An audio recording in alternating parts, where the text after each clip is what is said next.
In today's video, I'm going to teach you how to connect HubSpot and SurveyMonkey. By the end, you'll have the SurveyMonkey app installed inside HubSpot, so you can bring survey insights right into your CRM. Before we begin, make sure you can sign in to both platforms and that your HubSpot user has permission to install apps. If you're using an ad blocker or strict pop-up settings, consider allowing pop-ups for this process so the authorization screens appear correctly. Start by opening your browser and heading to your preferred search engine. Type HubSpot and click the official HubSpot website.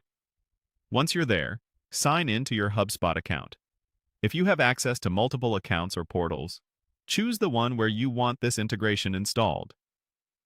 It's a good idea to confirm you're in the correct environment, especially if your organization uses separate portals for testing and production. After you're in, look to the top navigation bar for the Marketplace icon.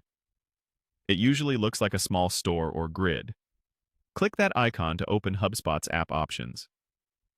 From the menu that appears, select the HubSpot Marketplace. This is the app marketplace where you can find and add integrations to extend your CRM.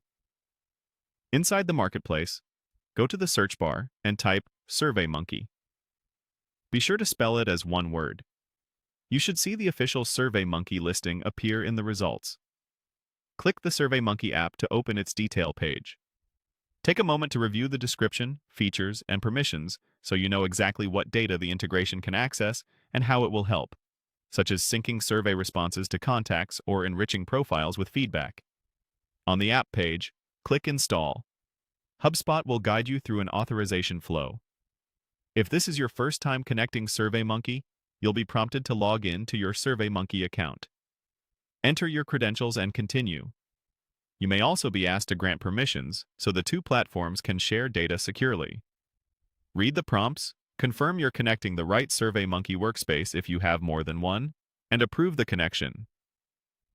Once the installation completes, HubSpot will show that the SurveyMonkey app is connected. From here, you're set to start using SurveyMonkey alongside your HubSpot tools. Keep an eye out for any prompts within the app that help you fine-tune how information appears in your CRM. If anything doesn't look right, double-check that you're signed into the intended accounts and that your user has the necessary permissions. That's it. Your HubSpot and SurveyMonkey connection is now in place.